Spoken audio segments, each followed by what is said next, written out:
तो finally WWE का premium live event clash at the castle खत्म हो चुका है और क्या एक्सपेक्टेशन के हिसाब से ये था। अभी इंस्टाग्राम पर लगातार 3.5 घंटे मैंने आप लोगों के साथ इसको देखा। आई होप आप लोगों ने एंजॉय किया होगा। लेकिन रोमन रेंज स्टिल आपके अनडिस्प्यूटेड चैंपियन है। क्या शो के ऊपर कुछ सरप्राइज थे? पूरे शो के बारे में इस वीडियो में बात करेंगे। कैसा शो था, अच्छा था, बुरा था, सारी बातें। बस आपको क्या करना है, इस वीडियो को देखना है बिल्कुल लास्ट तक। तो फिर देर किस बात की, शुरू करते हैं। तो सबसे पहले हमको जो शो की स्टार्टिंग है वो देखने को मिलती है 6 विमेन टैग टीम मैच से, जो कि स्टार्ट होता है Bianca Belair, Asuka and Alexa Bliss versus damage control यानी कि Bayley, Dakota Kai and Iyo Sky. And सही बताऊं, अगर ये मैच जो है मतलब शो की स्टार्टिंग विमेंस डिवीजन वाले मैच से हुई थी तो उस लेवल का मुझे मैच सही बताऊं तो लगा नहीं।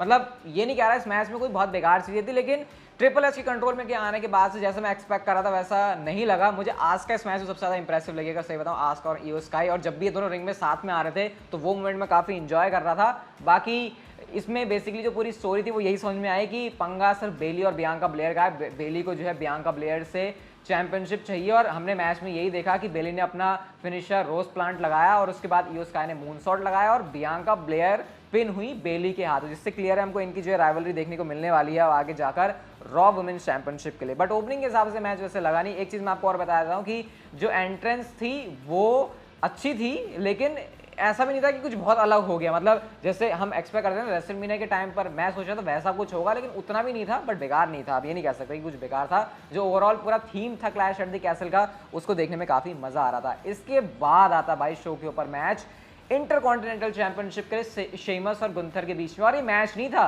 बेसिकली मैच में दोनों बंदे उतरे थे एक दूसरे की छाती तोड़ने के लिए। भाई जो शेमस चॉप्स लगा रहे हैं, जो गंथर चॉप्स लगा रहे हैं, वो जो रोप्स पर मारते हैं भाई, बीट्स जो खड़काते हैं शेमस, वो काफी बार ट्राई कर रहे हैं, मार रहे हैं।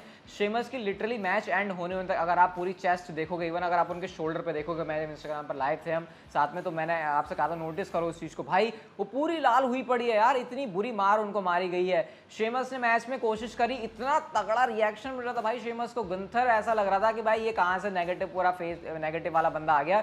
शेमस बिल्कुल ऐसे लग रहा है यही है जो है डब्ल्यूडब्ल्यूई का करता धरता, ऐसे उनको रिएक्शन मिल रहे थे। क्राउड उनके वाइट नॉइज पर रिएक्ट कर रहा है। कैल्टिक क्रॉस जो उन्होंने लगाया वो देख के काफी अच्छा लगा। गुंथर कोई हल्के फुल्के सुपरस्टार तो है नहीं, भले उन्होंने वेट लॉस कर लिया है, लेकिन उसके बावजूद भी वो काफी बड़े हैं। तो मैच में सब लोग जो है सपोर्ट कर रहे थे। इंपीरियम के साथ आए थे वैसे आज, और जो शुरुआत में उनको फेस ऑफ है वो भी स्मैकडाउन के तरीके का देखने को मिला था।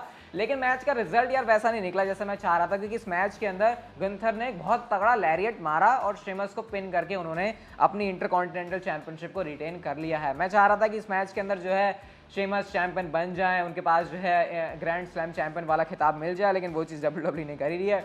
समझ मुझे आया नहीं, लेकिन फिर भी मैच खत्म होने के बाद भी क्राउड ने बहुत ज़बरदस्त तरीके से शेमस को रिसीव किया और सब लोग शेमस की परफॉर्मेंस की ऐसे दाद दे रहे थे। इसके बाद अगला मैच आता है स्मैकडाउन वुमेन्स चैंपियनशिप के लिए शेना बेजलर और लिव मॉर्गन के बीच में। और डेफिनेटली ये वाला मैच जो शो की ओपनिंग में हुआ था उससे बेटर था, लेकिन दिक्कत पता क्या है, जब गुंथर और शेमस जैसा तगड़ा मैच डिलीवर करने के बाद ऐसा मैच डब्ल्यूडब्ल्यूई सामने डाले तो फिर ऐसे फैंस कम एक्साइटेड रहते हैं। वो एक्साइटमेंट मेरे अंदर भी थोड़ी सी कम थी, लेकिन ये मैच कुछ बुरा नहीं था। लॉक सबमिशन में फंसाने की सब ऐसे तैयारियां हो रही हैं, वही सब चीज़ हम लोग इस मैच के अंदर देख रहे हैं।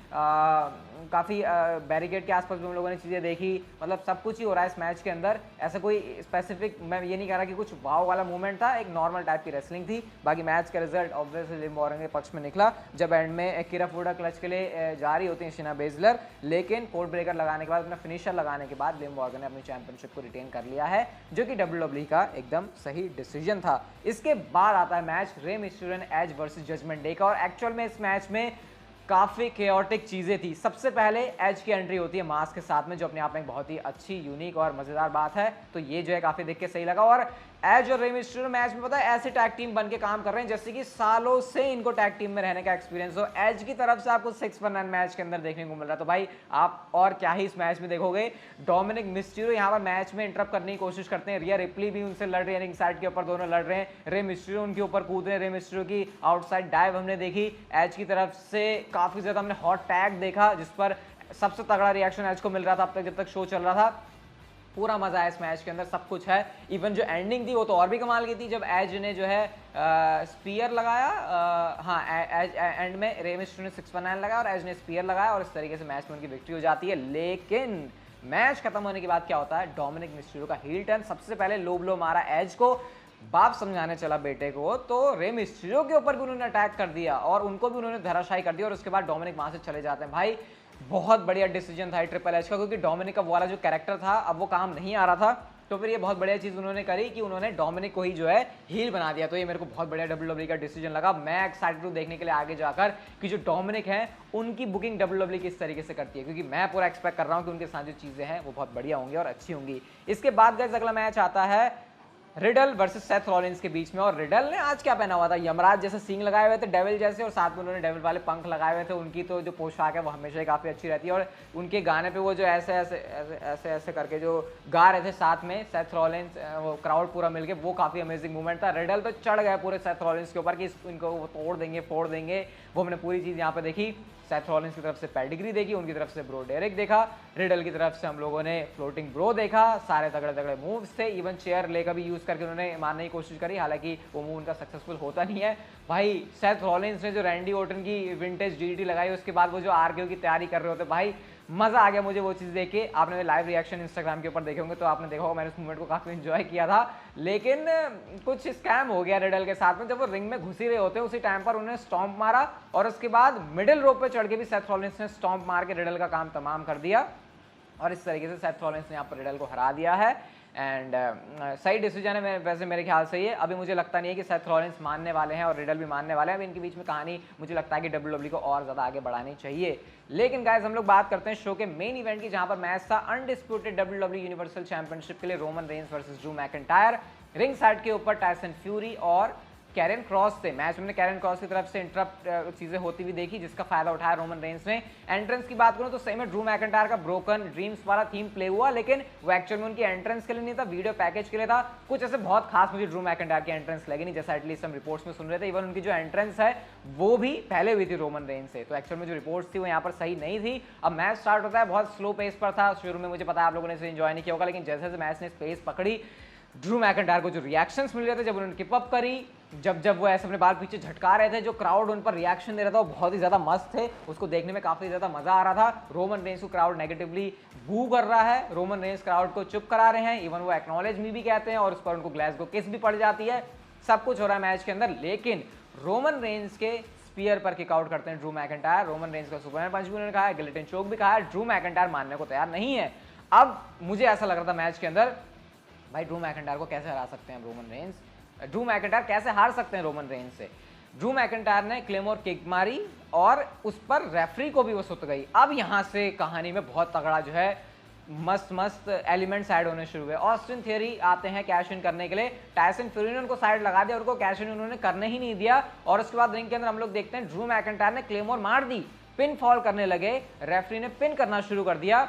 तभी पीछे से एक बंदा रेफरी को खींच लेता है, और ये बंदा कोई और नहीं बल्कि सोलो सिकोवा थे। आज उन्होंने रोमन रेंस के साथ मेन स्टोरी लाइन के अंदर अपना डेब्यू कर लिया है, वरना आज रोमन रेंस का जो रेन है वो डेफिनेटली खत्म हो जाता, चैंपियनशिप चली जाती ड्रू मैकिंटायर के पास में। फिर हमने क्या सीन देखा, ड्रू मैकिंटायर जब पीछे मुड़ते हैं तो उनके लिए एक स्पीयर रेडी था, और स्पीयर खाने के बाद इस मैच में काम तमाम हो गया ड्रू मैकिंटायर का, और रोमन रेंस ने अपनी चैंपियनशिप को सक्सेसफुली रिटेन कर लिया, और स्टिल वो अनडिस्प्यूटेड चैंपियन है। सोलो सिकोवा के साथ जाके वो काफ़ी एंजॉय कर रहे हैं। और मैच खत्म होने के बाद हम लोग क्या सीन देखते हैं कि टायसन फ्यूरी आते हैं, और टायसन फ्यूरी आने के बाद ड्रू मैकिंटायर के साथ जो अच्छी अच्छी बातें कर रहे हैं, ये दोनों ना गा रहे हैं। मुझे ये चीज़ बड़ी अजीब लगी, पता नहीं क्या थी ये, कि ड्रू मैकिंटायर मैच में हारे हैं, और मैच में हारने के बाद में वो खुश हैं और कहते हैं कोई बात नहीं, मैच का रिजल्ट कोई भी था, हम पार्टी करते हैं। तो ये मुझे बिल्कुल भी सही चीज़ नहीं समझ में आई कि ड्रू मैकिंटायर एक तो हारे इस मैच के अंदर, जो कि यूके के अंदर जाके हारना अपने आप में उनके लिए एक वैसे बहुत बुरी बात हो गई, और उसके बाद वैसी चीज़ कर रहे हैं।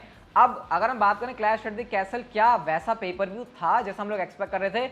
डेफिनेटली नॉट, क्योंकि यहाँ पर हमको सरप्राइज करने वाले एलिमेंट जो हम एक्सपेक्ट कर रहे थे इस मैच के अंदर, वो कहीं से कहीं तक नहीं देखने को मिले। हम लोगों ने जितने भी रूमर सुने थे उस अकॉर्डिंग हमको कोई भी चीज़ें नहीं देखने को मिली। अब ये भी नहीं कह सकते कि हमने एक्सपेक्टेशन अपनी कोई ज़्यादा रखी थी, क्योंकि भाई अगर आप ऐसे शो से ज़्यादा कुछ बड़ा धमाल होने की एक्सपेक्टेशन नहीं रखोगे तो फिर कहाँ से रखोगे। तो मैं ये नहीं कह रहा आपसे कि हमने एक्सपेक्टेशन कोई ज़्यादा रखी, भले ही हम कह सकते हैं कि अगर कोई नॉर्मल TLC जैसा प्रीमियम लाइव इवेंट होता तो हमने एक्सपेक्टेशन ज़्यादा रखी, वो गलत है। लेकिन आई थिंक यहाँ पे वो चीज़ नहीं हुई। रोमन रेंस की चैंपियनशिप रिटेन करने में कोई भी दिक्कत नहीं है, बट आई थिंक जो चीज़ें लग रही थी जिस हिसाब से होंगी वैसा शो के ऊपर नहीं था। And title change still Roman Reigns से नहीं हुआ है। यूके के अंदर जाके भी उन्होंने ड्रू मैकिंटायर को हराया अनडिस्प्यूटेड चैंपियनशिप के लिए।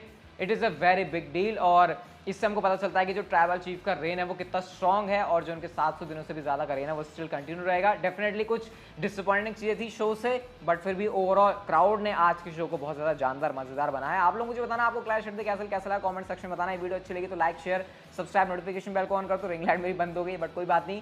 सी you guys in my next